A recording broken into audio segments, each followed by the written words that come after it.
Pengamat politik Arifki Caniago menyoroti bergabungnya Anies Baswedan sebagai anggota kehormatan Ormas Gerakan Rakyat. Arifki menilai, sikap Anies sebagai langkah politik strategis untuk mencuri start menuju Pilpres 2029. Disampaikan Arifki pada Jumat, 19 Desember 2025, langkah ini menjadi sinyal bahwa Anies Baswedan tak ingin mengulang pengalaman politik sebelumnya. Ini langkah sadar bahwa politik Indonesia tetap bertumpu pada tiket. Anies sepertinya belajar dari pengalaman Pilkada Jakarta 2024, di mana ia kandidat kuat, tapi gagal maju karena tidak mendapat dukungan partai. Ujar Direktur Eksekutif Aljabar Strategik ini, Jumat, 19 Desember 2025. Ia menyebut, Ormas bisa menjadi alat tawar-menawar Anies dengan partai politik. Yakni, dengan membawa basis massa dan struktur sendiri, Anies tak lagi datang sebagai figur yang sekadar menunggu diusung.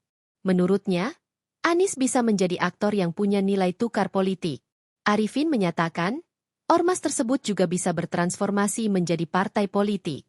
Kendati berisiko dan mahal secara politik, opsi tersebut dinilai sebagai jalan darurat jika pintu partai benar-benar tertutup untuk Anies. Lebih lanjut, ia menikai langkah Anies berkaitan dengan sinyal menguatnya wacana koalisi permanen. Apabila skema itu berjalan, ruang bagi tokoh di luar koalisi akan semakin sempit dan berpotensi membuat Anies kembali puasa politik di Pilpres 2029.